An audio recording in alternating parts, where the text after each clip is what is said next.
colo. Ai, coitada. Já. Ele não vai deixar você almoçar. Eu ponho ele no cantinho lá Almoça Carol, vai lá e almoça almoça. Cláudio, Vai lá, você ele já não fala almoça. com o Luiz, o Luiz Carlos vai dizer nós comer lasanha mesmo. Aqui não. Não, vamos almoçar tudo junto. Isso. Dá uma pra Carol. Daí almoça Dá uma pra vamos almoçar lá. Faz o prato, come sentado na cadeira aqui, Vai né? lá, Cláudio, come com o Luiz. Não? Fresco aqui, Ah. né? Ela tá quente. Vai lá comer com o Luiz que eu fico com ele.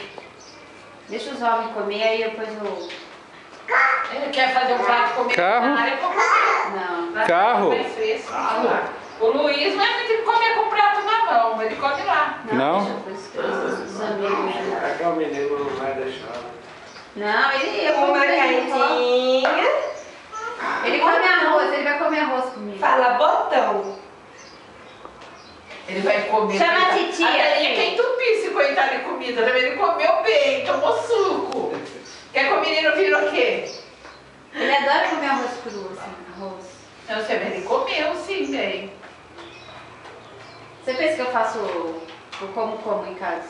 Todo dia.